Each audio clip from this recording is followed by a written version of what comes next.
आपका अपना प्यारा चैनल कृष्ण सर पर हार्दिक स्वागत है। तो आज हम लोग पढ़ेंगे समानांतर श्रेणी का जो एमसीक्यूज है, जो प्रीवियस ईयर जो है पीवाई क्यूज है, प्रीवियस ईयर क्वेश्चन है, जो हमारे बहुत सारे जो एग्जाम है उनका निचोड़ करके यहाँ पर क्वेश्चन को लाया गया। ये हमारा जो है समानांतर श्रेणी का जो एमसीक्यू चल रहा है उसका पार्ट 2 है। तो इसमें जो है टॉप 10, प्रत्येक वीडियो में टॉप 10 क्वेश्चन को दिया जाता है जो समराइज करके आता है, और उसको जो है कई दिनों में तैयार करके और यहाँ जो है लाया जाता है। तो चलिए सीधे हम लोग चलते हैं बोर्ड पर, और ये आपके सामने जो है पहला क्वेश्चन है, और इसको जो है आप लोग पढ़िए ध्यान से। यदि कह रहा है कि यदि किसी समानांतर श्रेणी में A30 माइनस A20, यानी कहने का मतलब क्या है, यहाँ पर ये ऐसे दिया है कि T30 और T20, यानी 30वां पद, कह रहा है कि 30वां पद और 20वां पद का आपको अंतर कितना दिया है, तो 50 दिया है। 30वां पद और 20वां पद का अंतर कितना दिया है, तो 50 दिया है। और पूछ क्या रहा है, तो समानांतर श्रेणी का सार्व अंतर क्या होगा। ठीक है। तो पहले हम जो है इसको फॉर्मूले के साथ सॉल्व करेंगे, उसके बाद कैसे एग्जाम में इसको जो है हिट किया जाएगा, 1 सेकेंड में इसको कैसे हम लोग हिट करेंगे, इसको सॉल्व करेंगे, इसको भी हम लोग देखेंगे। तो ये कह रहा है कि T30 यानी 30वां पद, तो 30वां पद क्या होता है, किसी समानांतर श्रेणी का 30वां पद क्या होगा, तो A+29 × D। ठीक है, ये 30वां पद हो जाएगा, क्योंकि जितना कहता है उससे एक कम करके जो है उसमें D से गुणा करके और प्रथम पद को जोड़ देते हैं। तो 30वां पद हमारा ये हो गया। फिर क्या कहता है कि 20वां पद। तो 20वां पद के लिए हम क्या करेंगे, और इसका जो अंतर कितना है, तो 50 है। इसका अंतर कितना है, तो 50 है, यानी 50 है। अब इसको जो है सिंप्लीफिकेशन इसका करेंगे, 29D, ये -1, ये फिर से -19D इक्वल टू 50, यानी 50 हो गया। ठीक है। अब यहाँ ये जो है ये समाप्त हो गया। ठीक है। हमको क्या चाहिए, तो D का वैल्यू चाहिए, सार्व अनुपात, सार्व अंतर चाहिए, कॉमन डिफरेंस CD चाहिए, यानी D का मान क्या है, what is the value of D, ये हमको निकालना है। तो अब ये 29 में से यहाँ पर हम 19 को घटाएंगे तो कितना आ जाएगा, तो 10 आ जाएगा, इक्वल टू कितना हो जाएगा, तो 50, यानी बराबर 50। ये जो है इससे भाग कर देंगे इसमें, तो 5 में कट जाएगा, यानी D का वैल्यू कितना हो जाएगा, तो 5। D का वैल्यू कितना हो जाएगा, तो 5। तो ऑप्शन नंबर C जो है हमारा यहाँ करेक्ट आंसर है। अब जो है इसको हम लोग कैसे हिट करेंगे, कैसे 1 सेकेंड हिट करेंगे, कैसे इसको जो है त्वरित सॉल्व करेंगे, एक्सीलरेटर पर पांव दबाकर कैसे इसको हल किया जाता है, यानी 1 सेकेंड में देखते ही आंसर कैसे किया जाता है। तो सबसे पहले हम लोग देखेंगे क्या यहाँ पर जैसे दिया है A30, A20 यहाँ पर, यानी इसका अंतर कितना दिया है, तो 50। तो हम लोग कुछ नहीं करेंगे, इसमें हम लोग कुछ नहीं करेंगे, सीधे क्या करेंगे, तो देख लेंगे कि पदों के बीच कितने का अंतर है, तो 10 का अंतर है। पदों के बीच कितने का अंतर है, तो 10 का अंतर है। तो सीधे हम लोग 10 से यहाँ पर भाग दे देंगे, जो वैल्यू आएगा वो हमारा D का मान आएगा, जो वैल्यू आएगा वो हमारा D का वैल्यू आ जाएगा। ठीक है। तो आशा करते हैं यहाँ या दोनों जो है, एक जो है बाई फॉर्मूला, बाई ट्रिक, यहाँ पर दोनों तरह से डिस्क्रिप्टिव मेथड और जो है यहाँ पर ट्रिक, दोनों का हम लोग जो है प्रयोग करके देख लीजिए, चूंकि दोनों को एक साथ जानने से फायदा ये होता है कि अगर हमको ट्रिक जो है एग्जाम में भूल गए तो इससे भी हम सॉल्व कर सकते हैं, क्वेश्चन को छोड़ कर तो नहीं आएंगे, क्वेश्चन तो हमारा सॉल्व हो जाएगा। तो ये दोनों मेथड है। चलिए तो देखते हैं नेक्स्ट क्वेश्चन। दूसरा क्वेश्चन क्या है हमारा, तो दूसरा क्वेश्चन जो है हम लोग देखेंगे कि दूसरा क्वेश्चन जो है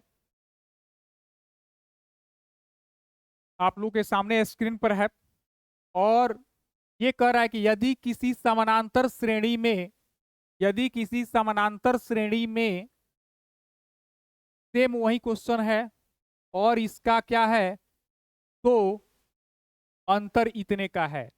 तो हम क्या करेंगे, जो हमारा क्वेश्चन दिया है यहाँ पर A21 minus A7 equal to कितना है, तो 84, यानी A21 माइनस A7 बराबर 84। ठीक है, तो पदों का अंतर कितना का है, तो इससे घटा लेंगे तो 14 हो जाएगा। 21 में से 7 गया, कितना हो गया, 14। इस 14 से यहाँ पर हम लोग क्या करेंगे, भाग कर देंगे, तो कितना मर्त में कट जाएगा, 6 मर्त में, यानी हमारा डी का जो वैल्यू आएगा डी इक्वल टू 6, यानी जो सार्व अंतर आएगा वह कितना हो जाएगा, 6 हो जाएगा, 6 हो जाएगा। ठीक है, तो ये जो है, ये भी आप लोग को ये भी कंसेप्ट जो है क्लियर हो गया होगा यहाँ पर क्वेश्चन नंबर 2 से। फिर हम लोग चलते हैं नेक्स्ट क्वेश्चन पर, अगले क्वेश्चन पर हम लोग चलते हैं। अब ये कहता है यदि किसी, इसको भी ध्यान से आप लोग पढ़िएगा, ये कहता है कि यदि किसी एपी का 8वां पद कितना है, 17। ठीक है, 8वां पद 17, 14वां पद 29 हो, तो एपी का सार्व अंतर कितना होगा। तो आप लोग को लगेगा कि सर उसमें तो इस तरह का व्यवस्था था कि पदों का अंतर था तो हम डी को आराम से निकाल लेते थे, यहाँ जो है कैसे होगा। तो यहाँ भी हम लोग बाई फॉर्मूला कर सकते हैं, लेकिन इसमें कुछ नहीं, समझ का केवल अंतर है। कह रहा है 8वां पद कितना है, तो 17, और 14वां पद, यानी कहने का मतलब यहाँ पर जो हमारा यहाँ पर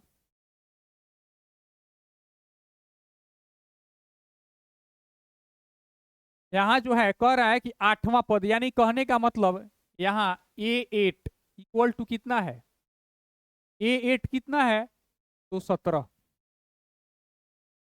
उसके बाद से 14वां पद यानी A14 कितना है, तो 29। अब यहां पर इसको क्या ऐसे हम नहीं लिख सकते हैं इस क्वेश्चन को, और ये 29 में से 17 को हम लोग हटा लेंगे, यहां से इसको सब्सट्रैक्ट कर लेंगे, हटा लेंगे, तो कितना हो जाएगा, 12 हो जाएगा कि नहीं। फिर वैसे ही आ गया कि नहीं, फिर सेम क्वेश्चन हो गया, सेम क्वेश्चन हो गया। फिर यहाँ पर क्या करेंगे, पदों का अंतर कितना है, दोनों पदों के बीच कितना का अंतर, ये 14वां है, ये 8वां है, दोनों में कितना का फर्क है, तो 6 का फर्क है। 6 से क्या करेंगे, हम लोग डिवाइड कर देंगे, तो कितना आ जाएगा, डी का वैल्यू तो 2 आ जाएगा, यानी हमारा जो सार्व अंतर है यहाँ पर ये कितना आ गया, तो 2 आ गया। ठीक है, तो चलिए नेक्स्ट क्वेश्चन पर, क्वेश्चन नंबर 4। फिर से आप लोग इसको ध्यान से पढ़िएगा और पढ़कर जो है सॉल्व कीजिएगा। ये क्या कहता है कि किसी समानांतर श्रेणी का, किसी समानांतर श्रेणी का दूसरा पद 13, 5वां पद 25 है, तो इसका सार्व अंतर होगा, इसका सार्व अंतर होगा। तो दूसरा पद कह रहा है, दूसरा पद कितना है, यानी ये हमारा A2 कितना है, तो 13, उसके बाद 5वां यानी A5 कितना है, तो 25। फिर इसको हम ऐसे लिख सकते हैं कि नहीं, ये इसमें से इसको घटा लेंगे तो ये हो जाएगा 12, और इसके बाद ये दोनों पदों के बीच कितने का अंतर है, तो 3 का अंतर है। इस 3 से इसको हम लोग क्या करेंगे, डिवाइड कर देंगे, तो कितना वैल्यू आ जाएगा, 4। यानी डी का जो हमारा वैल्यू है वह कितना आ गया, 4, 4 आ गया। ठीक है, तो अब ये जो है एक टाइप जो है वन, एक ही टाइप पर अगर तीन या चार क्वेश्चन कराया जाता है तो ये हमेशा हमेशा के लिए लाइफ टाइम जो है, इसका लाइफ टाइम जो है हम लोग जो है भूल नहीं पाएंगे। ये लाइफ टाइम हमारे दिमाग में रहेगा और एग्जाम में भी हमको दिमाग लगाना नहीं पड़ेगा। इस तरह जो है हम प्रैक्टिकल करेंगे तो हमारा यहाँ पर क्वेश्चन जो है छूटने की संभावना बहुत ही कम होगी। तो चलिए हम लोग पांचवें क्वेश्चन पर चलते हैं। ये क्वेश्चन कह रहा है कि यदि समानांतर श्रेणी का सामान्य पद, जनरल पद जो हम लोग निकालते हैं, जो हम लोग कहते हैं टीएन, जनरल टर्म, जो हम टीएन यहां पर निकालते हैं तो इस टीएन का वैल्यू हमको ऑलरेडी दे चुका है। कितना है, तो 5n माइनस। ठीक है, तो कह रहा है कि जनरल पद यानी एनवा पद, यानी एनवा पद का वैल्यू कितना है, तो 5n माइनस 7। तो कह रहा है प्रथम पद, तो यानी मतलब क्या है, तो n का वैल्यू हमको क्या रखना है, तो 1 रखना है। तो जहां n है वहां 1 रख देंगे, यानी यहाँ पर t1 और वहां पर क्या हो जाएगा 5 इंटू 1 माइनस 7, यानी 5 माइनस 7। ठीक है, जो हमारा पद है यहाँ पर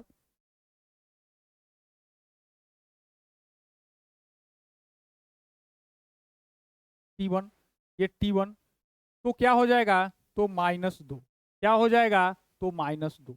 तो हमारा आंसर जो है ऑप्शन नंबर डी में, ये जो आ रहा है हमारा आंसर वह क्या है, तो ऑप्शन नंबर डी में है। तो ये जो है क्वेश्चन यहाँ पर कंप्लीट हो रहा है 5 नंबर। अब चलिए नेक्स्ट क्वेश्चन की तरफ। इसको देखिए, ये क्वेश्चन नंबर 6 है और ये क्वेश्चन कह रहा है कि यदि किसी समानांतर श्रेणी का, सेम वही क्वेश्चन है, सेम वही क्वेश्चन है, थोड़ा सा घुमाता है, घुमाता है। तो इसको एग्जाम में जो है कभी भी घबराहट नहीं होनी चाहिए, पूरा कॉन्फिडेंस के साथ जाइए, क्योंकि जब ज्यादा से ज्यादा आप प्रैक्टिकली किए रहिएगा तो प्रैक्टिकल रहेगा, अभ्यास रहेगा, जब एक क्वेश्चन को हिट करने का, बनाने का, तो एग्जाम में जो है कॉन्फिडेंस लेवल हाई रहेगा, जिससे क्या होता है कि जो है ज्यादा से ज्यादा, बहुत ही कम माइनर जो है मिस्टेक होने की संभावना होती है। जब कॉन्फिडेंस आपका लेवल ज्यादा हो तो रिजल्ट आने की प्रबल संभावना होती है। तो ये क्या कहता है कि यदि किसी समानांतर श्रेणी का एनवा पद क्या है, एनवा पद कहिए, लास्ट टर्म कहिए, टीएनवा पद कहिए, अंतिम पद कहिए, सब एक ही है। यानी कहने का मतलब क्या है, तो यहां भी क्या दिया है, तो टीएन दिया है कितना, तो 8n माइनस 2। और क्या पूछ रहा है, तो सातवां पद पूछ रहा है। तो जहां n का वैल्यू हम लोग क्या करेंगे, तो यहाँ पर 7 हम लोग पुट कर देंगे। ठीक है, तो ये 7 रखेंगे जब हम लोग, तो n जहां है वहां वहां, यहाँ n था, यहाँ 7, यहाँ n है वहां 7, तो 7 कितना हो गया, 56। 56 माइनस 2 कितना हो गया, 54। कितना हो गया, 54। 54 किस ऑप्शन में है, ए में है। किस ऑप्शन में है, तो ए में है। तो ये हमारा करेक्ट आंसर हुआ क्वेश्चन नंबर 6 का। ठीक है, अब हम लोग नेक्स्ट क्वेश्चन पर चलते हैं।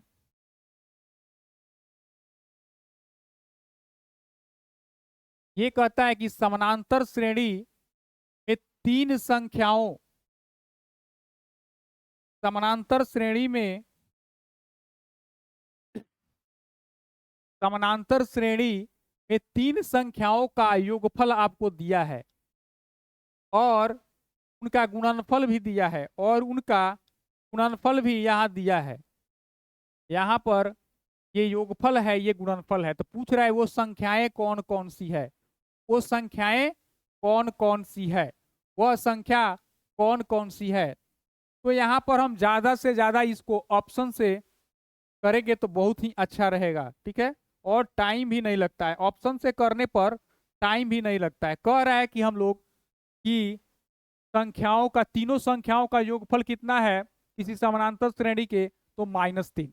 अब जो है इसको हम लोग जोड़ कर देखेंगे, क्या -3 आ रहा है, तीनों माइनस में है, जोड़ेंगे 4 2 6 1 7, -7 आ रहा है। तो पहले ही क्या है, ये -7 आ रहा है, यानी ये ऑप्शन तो होगा नहीं। ठीक है, उसके बाद हम लोग 2 नंबर से चेक करेंगे, फिर इसको जो है हमको -3 आना चाहिए योग, तो यहाँ पर क्या हुआ, तो -5 और 2 इसमें से हुआ, 2 घट गया तो कितना हुआ, तो -3।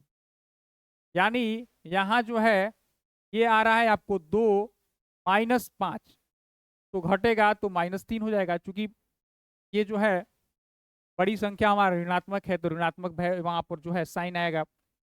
अब जोग तो है, लेकिन दूसरा पार्ट क्या कहता है, दूसरा पार्ट हमारा ये कहता है कि गुणनफल क्या होना चाहिए, तो 8 होना चाहिए। ठीक है, गुणनफल क्या होना चाहिए, तो 8 होना चाहिए। ठीक है, अब यहाँ पर हम लोग गुणा करके देखें तो 4 एकम 4 दूना 8, माइनस और माइनस कितना हो गया, प्लस, तो 8 भी आ रहा है। ये गुणनफल हमारा जो है ये भी क्लियर हो रहा है। ठीक है, अब हमको देखना क्या है कि क्या यह समानांतर श्रेणी में है या नहीं, क्या यह समानांतर श्रेणी में है या नहीं। तो इसमें से इसको घटाएं, यानी दूसरे में से ये जो हमारा दूसरा टर्म है -1, इसमें से हम 2 को घटाते हैं तो कितना आ जाएगा, -3। फिर इस -4 से हम जो -1 को घटाते हैं यहाँ पर, तो कितना आ जाएगा, -4, ये हो जाएगा माइनस और माइनस प्लस, यानी यहाँ भी -3 आ रहा है। यानी 2 लगातार पदों का अंतर क्या है, तो समान है, यानी समानांतर श्रेणी में है। योग करने पर भी आपको -3 आ रहा है, गुणा करने पर भी 8 आ रहा है वहां पर, तो ये तो एक सही है। लेकिन यहाँ पर ऑप्शन जो है मोर देन एबव और none of the above, above है, नॉन ऑफ दी एबव तो होगा नहीं। तो यहाँ पर इसके लिए हम लोग फिर इसको चेक करेंगे। तो जब चेक करेंगे तो जोगफल देखेंगे इसका, तो इसको और इसको जोड़ते हैं 0 हो जाएगा, ये -8 हो जाएगा। लेकिन जोगफल जो है हमारा वहां पर 3 होना चाहिए, तो ये नहीं होगा। यानी ऑप्शन नंबर जो है हमारा बी इसका करेक्ट आंसर है। ऑप्शन नंबर बी जो है इसका करेक्ट आंसर है। चलिए नेक्स्ट क्वेश्चन पर।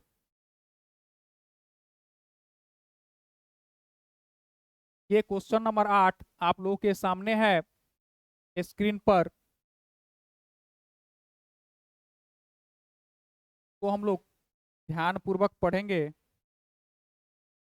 कह रहा है यदि किसी समानांतर श्रेणी, यदि किसी यदि किसी समानांतर श्रेणी यानी एपी के 7वें पद का 7 गुना, 7वें पद का 7 गुना उसके 11वें पद का 11 गुने के बराबर है, तो तब उसका 18वां पद है, तब उसका 18वां पद कितना है। तो ये थोड़ा सा जो है, थोड़ा जो है उस अन्य सब एक जो है प्रॉब्लम से ही थोड़ा दमदार है, थोड़ा आप लोग ध्यान दीजिएगा इस पर। इसमें जैसे कहता है वैसे हम लोग पहले करेंगे। कह रहा है कि 7वें पद का 7 गुना, तो किसी भी समानांतर श्रेणी का प्रथम पद जनरल, जनरल जो है एग्जाम्पल में हम लोग क्या करते हैं, तो ए लेते हैं जनरली, और उसका सार अंतर को हम लोग डी से डिनोट करते हैं। तो ये तो हमारा 2 हो गया। उसके बाद नंबर ऑफ टर्म को हम लोग एन से डिनोट करते हैं।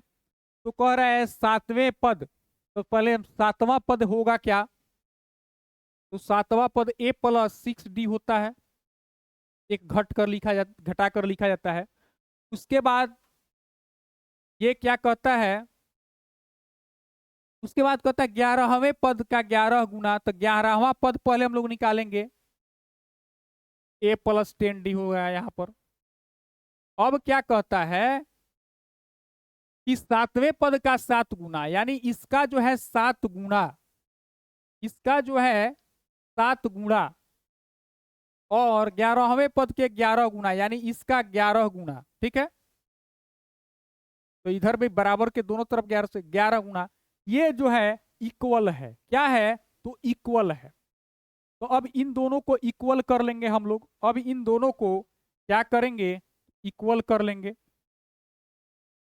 तो इससे गुणा कर दीजिए इसमें, तो 7a और ये हमारा कितना हो जाएगा, तो 42d हो जाएगा। ठीक है, उसके बाद इसको हम लोग करेंगे। ठीक है, तो ये कितना हो जाएगा, तो 11a। ठीक है, 11a और उसके बाद ये हमारा कितना हो जाएगा, 110d। ठीक है, अब जो है यहाँ पर ये a है, तो ध्यान दीजिएगा आप लोग, ये a है और यहाँ भी ये a है। ठीक है, अब इसमें हम लोग क्या करेंगे, तो इसको जो है क्या करेंगे, तो इसका वैल्यू हम लोग पुट करेंगे, धीरे से रखेंगे क्या आता है। ठीक है, तो यहाँ जो है हमको पूछता क्या है, का 18वां पद क्या होगा। तो सबसे पहले हम लोग क्या करेंगे, इसको जो है यहाँ पर इसको हम लोग क्या करेंगे, अगर हम इसको जोड़ देते हैं, इसको जोड़ देते हैं, इसको जोड़ देते हैं, तो क्या ये हमारा 11 और 7 क्या 18 नहीं आ जाएगा, 11 और 7 जो है यह 18 नहीं आ जाएगा। ठीक है, तो ऐसे भी ये हो जाएगा। इसको हम लोग क्या करें, इसमें से हम लोग सबट्रैक्ट कर लें, इसमें से हम लोग क्या करें, तो सबट्रैक्ट कर लेते हैं, इसको ले जाएंगे हम लोग उधर, तो ये हो जाएगा हमारा 4a और फिर ये जाएगा, तो 110 यहाँ पर है, उसमें से हम 42 को घटाएंगे तो कितना हो जाएगा, ये 8 हो जाएगा। ये हमारा जो है यहाँ पर 10, तो 10 में से जो है 4 जाएगा तो 6, यानी ये 68 हो जाएगा हमारा। ठीक है, ये कितना हो जाएगा, तो 68, ये जो है 68 इक्वल टू क्या हो जाएगा, तो 0, इक्वल टू क्या हो जाएगा, तो 0। अब इसमें से हम 4 को कॉमन लेंगे, तो यहाँ से 4 और यहाँ से 17 चौका, इसको हम लोग 17 × 4 भी लिख सकते हैं 68 को, तो ये कॉमन जाएगा,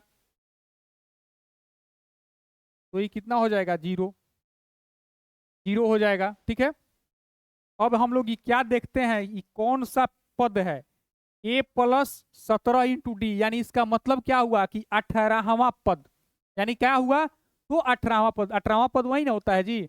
T18 क्या होगा, तो a+18 - 1, तो यानी 17, 17d, यही तो हमारा 18वां पद है। तो 18वां पद का वैल्यू कितना निकल कर आ गया, तो 0, यानी ऑप्शन नंबर सी जो है इसका करेक्ट आंसर होगा। ठीक है, ऑप्शन नंबर सी जो है इसका करेक्ट आंसर होगा। तो चलिए हम लोग नेक्स्ट क्वेश्चन पर चलते हैं। ये क्वेश्चन नंबर 9 है, ये हमारा क्वेश्चन नंबर जो है 9 है और इसको हम लोग ध्यान पूर्वक पढ़ेंगे। और ये क्या कहता है कि यदि किसी समानांतर श्रेणी का प्रथम पद 13 एवं सार्व अंतर -4 हो, तो इसके प्रथम 10 पदों का योगफल क्या होगा। तो सबसे पहले हमको क्या क्या दिया है इसको हम लोग नोट कर लेंगे। कह रहा है प्रथम पद, यानी ए का वैल्यू आपको ऑलरेडी दे चुका है 13, डी का वैल्यू आपको दे चुका है -4, प्रथम 10 पद यानी पदों की संख्या इसमें कितनी है, 10। तो हमारा जो योगफल वाला जो फॉर्मूला है, योगफल का जो हमारा फॉर्मूला है Sn, ये क्या होता है, तो n/2 2a n-1 into D, जहां जहां इसका वैल्यू है रख देंगे। n का वैल्यू कितना है, तो 10, 10/2 2a यानी 2 × 13 प्लस ये दिया है आपको n का वैल्यू यहाँ पर 10 दिया है, तो 10 - 1 और d का वैल्यू यहाँ पर -4 दिया है। ठीक है, इसका हम लोग सिंप्लीफिकेशन जब करेंगे तो यहाँ आ जाएगा क्या, तो यहाँ से इसको हम लोग ध्यान से देखेंगे कि Sn इक्वल टू कितना हो जाएगा, तो ये 5 हो जाएगा और यहाँ पर ये 26 हो जाएगा, और यहाँ पर ये 9 हो जाएगा, 9 चौका कितना हो जाएगा, तो 36। यानी ये हमारा यहाँ पर माइनस जो है, ये हमारा माइनस जो है, ये हमारा यहाँ पर 9 चौका 36, ये -36 आएगा। ठीक है। अब उसके बाद 5 इंटू ये क्या हो जाएगा, तो -10, -10। तो ये कितना हो जाएगा, तो -10 में हम 5 से गुणा करेंगे तो कितना हो जाएगा, तो -50। यानी जो हमारा करेक्ट आंसर है, जो हमारा करेक्ट आंसर है वह क्या है, तो -50। वह क्या है, तो माइनस, यानी इस तरह के श्रेणी के जिसके प्रथम पद 13, सार अंतर -10 और प्रथम 10 पदों का जो जोगफल होगा वह क्या होगा, तो -50 होगा। वह क्या होगा, तो -50 होगा। ठीक है। अब हम लोग चलते हैं नेक्स्ट क्वेश्चन पर। ये जो है टॉप 10 का लास्ट क्वेश्चन है, क्योंकि टॉप 10 ही क्वेश्चन ये हमारे पीसीएस जो सेंट्रल लेवल का टीचर का एग्जाम होता है, जैसे केवीएस, एनवीएस, आर्मी, ये सब क्या पीजीटी, टीजीटी और ये सब के क्वेश्चन है।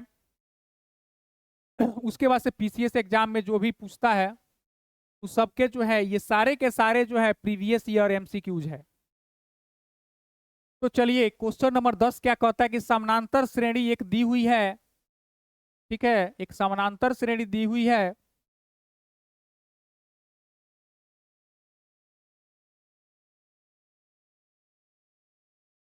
और कह रहा है कि इस तरह जो है लास्ट टर्म इतना है, तो पदों की संख्या पूछ रहा है। ठीक है, तो हम लोग जानते हैं formula TN A + N-1 into T. क्या क्या आपको दिया है, लास्ट टर्म आपको दिया है 82, पहला पद 2, n का मान निकालना है, t का वैल्यू यहाँ से इसको घटा लेंगे, यहाँ से इसको, ये 4, ये 4, ये हमारा 4 हो गया। के बाद ये 2 हो गया, यहाँ पर ये 4n हो जाएगा, -4 हो जाएगा। फिर ये जो है 4n -2 हो जाएगा, ये 2 इधर जाएगा तो 84 हो जाएगा, ये 4n हो जाएगा, ये n = कितना हो जाएगा, 84/4, 21 चौका 84, यानी 21। यानी हमारा आंसर जो है 21 होगा। ऑप्शन नंबर जो बी है वह करेक्ट होगा। तो इस तरह से जो है ये हमारा जो समानांतर श्रेणी का जो एमसीक्यूज का पार्ट 2 है यहाँ पर समाप्त होता है। धन्यवाद।